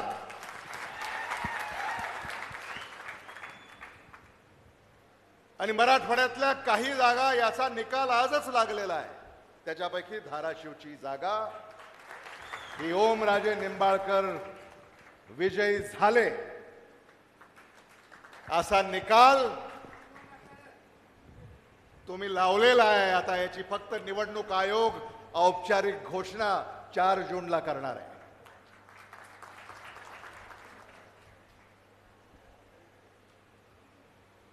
धाराशिवला आपल्याला आणखी योजना आणायच्यात. मराठवाड्याच्या हक्काचं 21 टीएमसी पाणी जे आदरणीय विलासराव देशमुख साहेबांनी मंजूर केलं, आदरणीय मधुकरराव चव्हाण साहेबांनी त्याचा पाठपुरावा केला, परिश्रम घेतले आणि आदरणीय मधुकरराव चव्हाण साहेबांनी सांगितलं 21 टीएमसी पैकी फक्त 7 टीएमसी पाणी आजवर आलेलं आहे आणि म्हणून उर्वरित 16 टीएमसी पाणी ओमराजे येणाऱ्या काळामध्ये हे आपल्याला आणावं लागेल. आणि यासाठी आम्ही तुमच्या पाठीशी खंबीरपणे उभे आहोत. केंद्राकडनं आपल्याला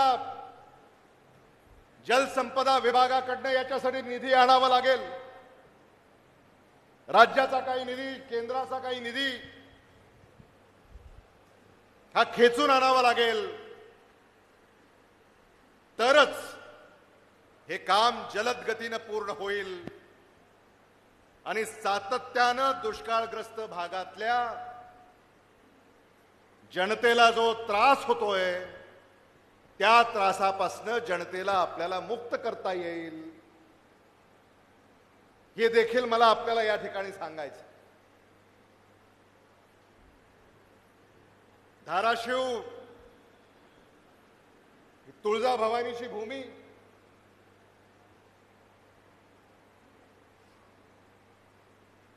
छत्रपती शिवाजी महाराजांनी स्वराज्याची शपथ इथेच घेतली आणि काय जादू आहे या भूमीमध्ये. आता सौर ऊर्जेसाठी धाराशिव जिल्हा हा क्रमांक 1चा जिल्हा आहे असं म्हणतात. सौर ऊर्जेसाठी देशामध्ये काहीतरी जादूच असेल. लातूर नाही पण धाराशिव आहे, सोलापूर नाही पण धाराशिव आहे, बीड नाही पण धाराशिव आहे. काहीतरी या भूमीची ख्याती आहे. म्हणजे धाराशिववर सूर्य प्रसन्न आहे, सूर्याची किरण प्रसन्न आहेत. आणि म्हणून येणाऱ्या काळामध्ये धाराशिवला सोलर डिस्ट्रिक्ट ऑफ इंडिया म्हणून आपल्याला नावारूपाला आणता आलं तर त्याच्यासाठी देखील आम्ही प्रयत्न करणार आहोत. विजेचे दर आता खूप वाढत चाललेले आहेत आणि ओमराजे एकदा धाराशिव जर solar district of India, solar district of Maharashtra जर झाला तर या सोलर एनर्जीवर उभे राहणारी कारखानदारी इथं धावत पडत येईल. कारण आता सौर ऊर्जा ही फक्त 3 रुपये प्रति युनिट आहे आणि कोळशावरची वीज 17 रुपये, 15 रुपये, 13 रुपये असे त्याचे दर आहेत. आणि म्हणून आता उद्योजक देखील कोळशाची वीज आता घेत नाहीयेत आणि सौर ऊर्जेची वीज ते घेत आहेत. हा बदल होत चाललेला आहे आणि म्हणून येणारा काळ हा धाराशिवचा आहे असं मी म्हणालो तर ते चुकीचं होणार नाही. महाविकास आघाडीचं सरकार या महाराष्ट्रामध्ये येणार. उल्हासदादा, आपण काळ्या दगडावरची पांढरी रेघ आहे असं आजपर्यंत म्हणत होतो, पण आता त्याच्यात बदल झालेला आहे. महाराष्ट्रामध्ये महाविकास आघाडीचं सरकार येणार ही काळ्या दगडावरची भगवी रेघ आहे. नव्या उपमा आता लोक देत आहेत.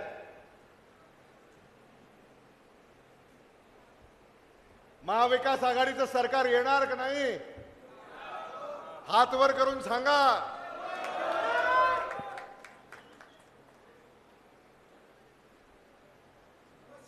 लोकसभेच्या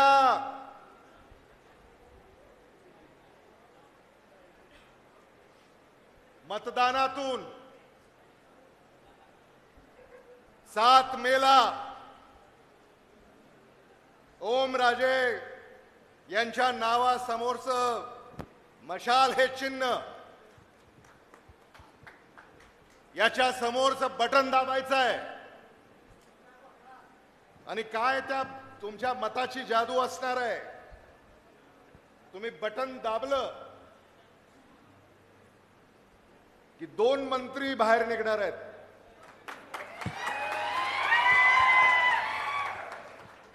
दोन मंत्री, भारत सरकारचे मंत्री ओमराजे निंबाळकर, महाराष्ट्र सरकारचे मंत्री कैलाश पाटील.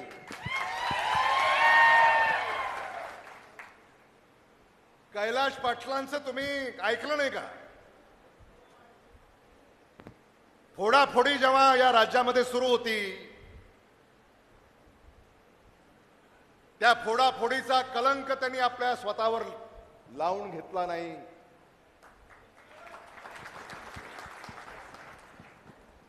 आणि मग ओमराजे महाराष्ट्रामध्ये महाविकास आघाडी सरकार आल्यानंतर आदरणीय उद्धव बाळासाहेब ठाकरे नेहमीच सच्च्या शिवसैनिकाबद्दल भाष्य करतात. आदित्य ठाकरे सच्च्या शिवसैनिकाबद्दल भाष्य करतात. मग या सच्च्या शिवसैनिकाला आपल्याला महाराष्ट्रामध्ये न्याय द्यावा लागेल.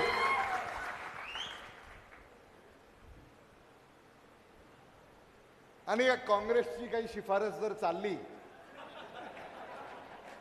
तर आम्ही आपली शिफारस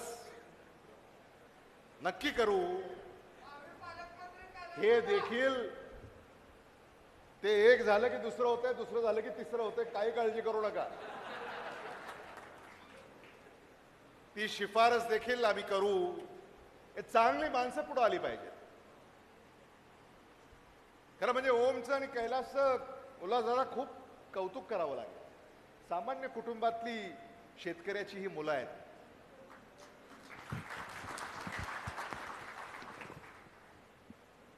सामान्य माणसाच्या हक्कासाठी लढतायत.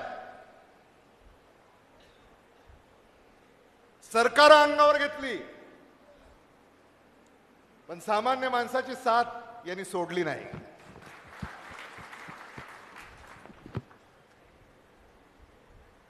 म्हणजे छत्रपती शिवाजी महाराजांना जे अभिप्रेत आहे ते यांच्यामध्ये आपल्याला पाहायला मिळतं. संविधानाचं रक्षण हे आपले लोकप्रतिनिधी करणार आहेत. येणाऱ्या काळामध्ये जर हे सत्तेत राहिले तर चीन आणि रशियासारखं भारतात सुद्धा निवडणुका होतील का ही शंका प्रत्येकाच्या मनामध्ये आहे. आणि म्हणून आपल्यापैकी प्रत्येकाला माझी ही कळकळीची विनंती आहे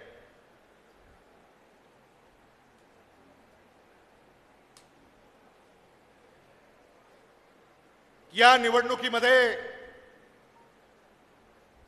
तुमच्यापैकी प्रत्येकाला भूमिका बजावायची आहे.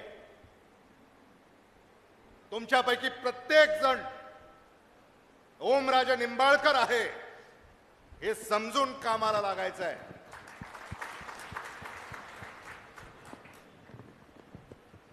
मताधिक्य हे वाढवलं पाहिजे. मतदानाची टक्केवारी वाढवली पाहिजे.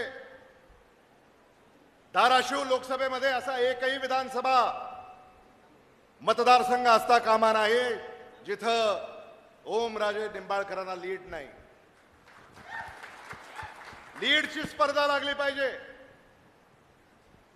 आणि आदरणीय मधुकरराव चव्हाण साहेब आता तुळजापूरमधून किती लीड द्यायची आता हे तुम्हाला सांगावं लागेल. नाही आकडा पाहिजे आता असं नाही. आता हे मावळे ऐकतील का मग? आदरणीय मधुकरराव चव्हाण, आप्पासाहेब पाटील, जगदाळे बघा आता हे तुम्ही सारं करू शकता. आणि म्हणून धाराशिव लोकसभा मतदारसंघामध्ये सर्वाधिक मताधिक्य आई तुळजाभवानीच्या भूमीतून तुळजापूर विधानसभा मतदारसंघाने द्यावं असं आव्हान मी आपल्याला या ठिकाणी करू इच्छितो.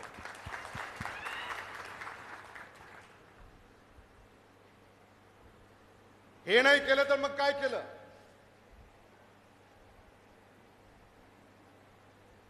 आणि हा उत्साह जो मला तुमच्यामध्ये दिसतोय हा उत्साह मी खूप कमी ठिकाणी पाहिला.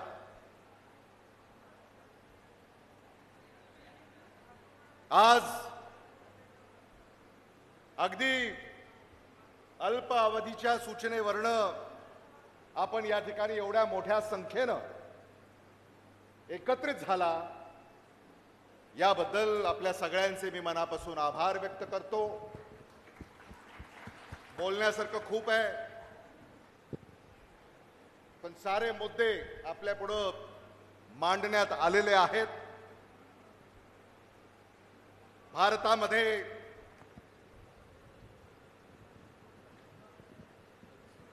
सत्ताधाऱ्यांच्या पायाखालची वाळू ही घसरत चाललेली आहे. त्यांना 400 पार हा जो काही आकडा ते सारखं टीव्हीवर येतंय रोज, काही खरं नाही. महाराष्ट्रामधला ताजा सर्वेक्षण आहे की महाराष्ट्रामध्ये 48 जागांपैकी 39 जागा महाविकास आघाडी जिंकणार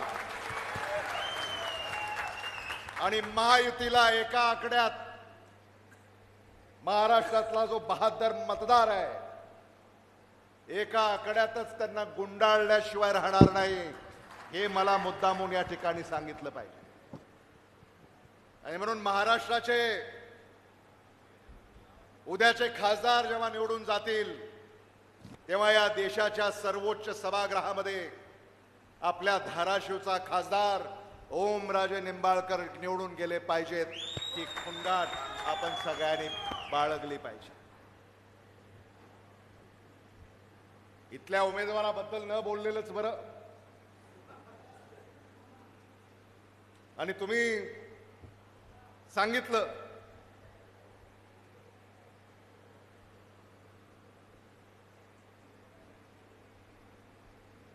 त्यांच्या बाबत सत्तेतून पैसा, पैशातून सत्ता, या पलीकडे यांनी कधी कसला विचार केला नाही. मगाशी कोणीतरी म्हणालं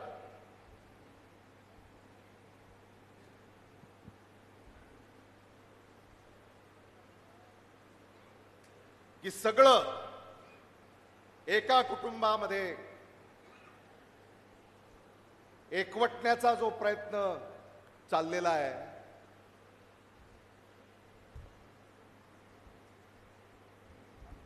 हे सामान्य माणसाला मान्य होत नाही.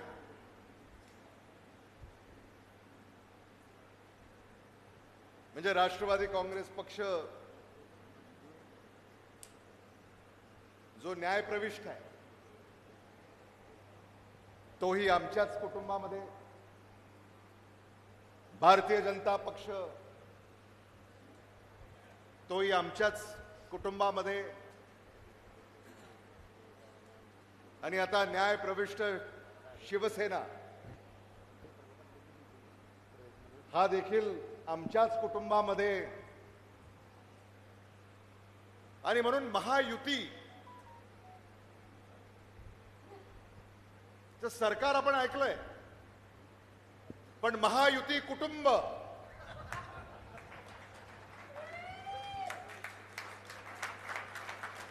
महायुती कुटुंब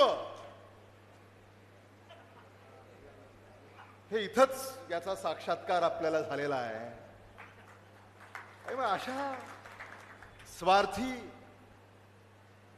मंडळीच्या पाठीशी उभं राहायचं का, हा खरा सवाल आहे.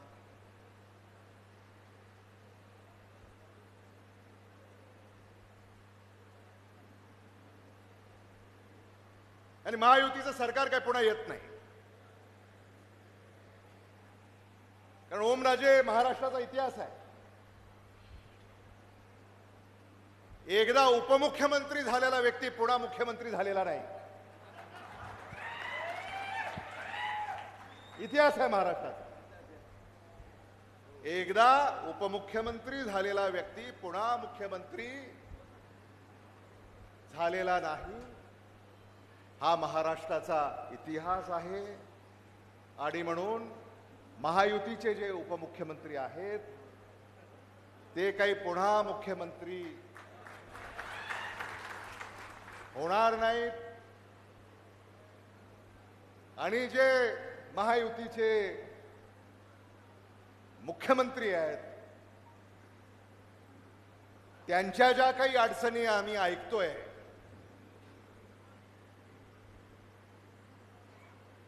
त्यांना जे कचाट्यात पकडण्याचा प्रयत्न झालेला आहे, एकही खासदार आता त्यांचा निवडून येणार नाही. म्हणजे मराठवाड्यामध्ये शिवसेना उद्धव बाळासाहेब ठाकरे यांच्या 4 जागा आहेत. छत्रपती संभाजीनगर, हिंगोली, परभणी, धाराशिव. टीव्हीवर आम्ही पाहिलं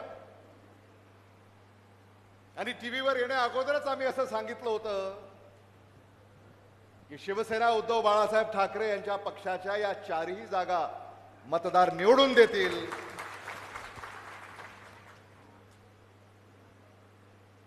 आणि म्हणून पुन्हा मुख्यमंत्री सुद्धा काही, आणि आपल्याला तर माहिती आहे पुन्हा येईन म्हणणाऱ्यांचं काय होतं.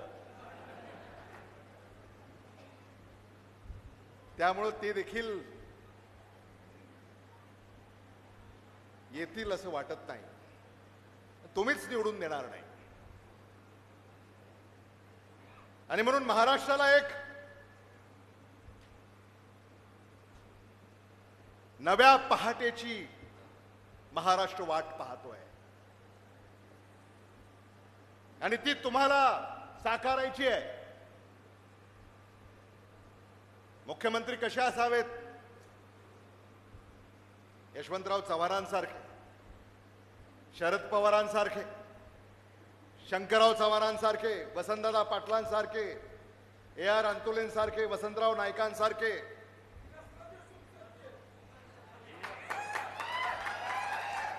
ते मला माहित होतं, पण ओमराजे कडनं आज मी बऱ्याच गोष्टी शिकलोय. म्हणून त्यांना लक्षात आहे का नाही म्हणून मी ते नाव अगोदर घेतलं नाही. याचा अर्थ ही सभा जिवंत आहे. विलासराव देशमुखांसारखे, उद्धव बाळासाहेब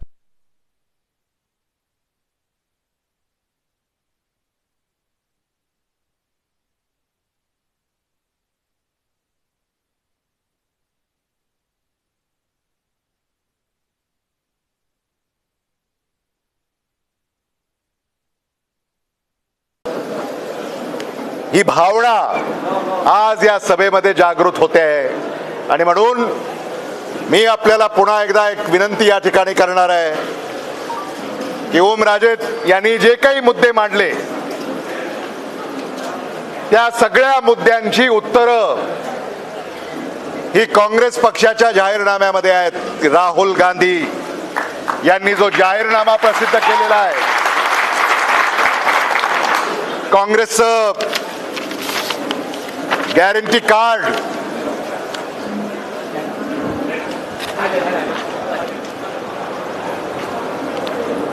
मी इतर बाबींवर प्रकाश टाकणार नाही. तुम्ही हे वाचलं असेल, जाहिराती येत आहेत वर्तमानपत्रामध्ये. पण आपण सारेच इथं शेतकरी आहोत. शेतकरी न्याय ही एक गॅरंटी राहुल गांधींनी दिलेली आहे. शेतीमालाला योग्य भाव स्वामीनाथन आयोगाच्या सूत्रानुसार कायदेशीर हमी भावाची गॅरंटी,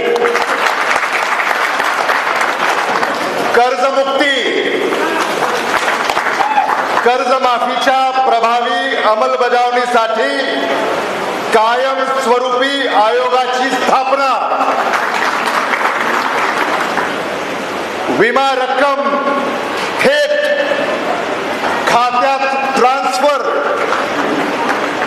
पिकाचे नुकसान झाल्यावर विम्याची रक्कम 30 दिवसात थेट बँक खात्यात ट्रान्सफर करण्याची गॅरंटी, योग्य आयात निर्यात धोरण.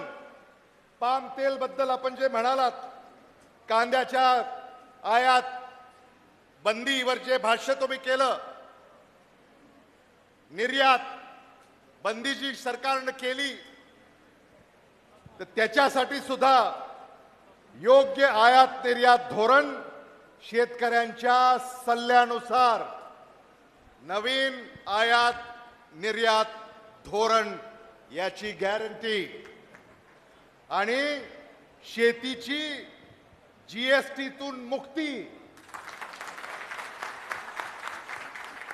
शेतकऱ्यांना लागणाऱ्या सर्व उपकरणावरील GST काढून टाकणार ही गॅरंटी हात बदलणार परिस्थिती.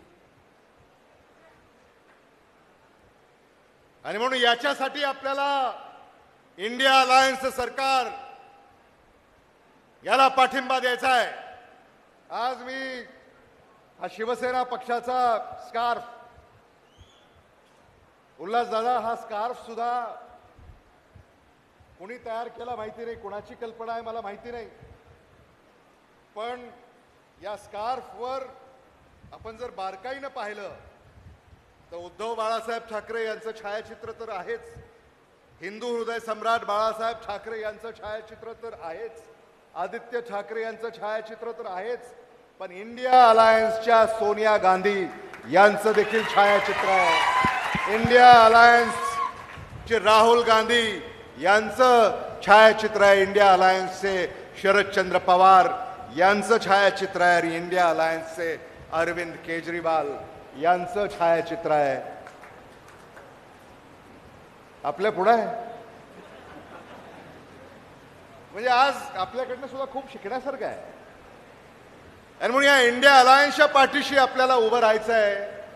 महाविकास आघाडीच्या पाठीशी आपल्याला उभं राहायचं आहे. आणि पेटती मशाल घेऊन हाती माझ्याबरोबर आपल्याला सगळ्याला म्हणायचं आहे, पेटती मशाल, पेटती मशाल घेऊनही हाती वाजवावी विजयाची तुतारी. धन्यवाद. जय हिंद, जय महाराष्ट्र. धन्यवाद भैयाजी. खूप मोलाचं मार्गदर्शन या ठिकाणी आपण असंख्य कार्यकर्त्यांना केलात. एक छोटासा पक्ष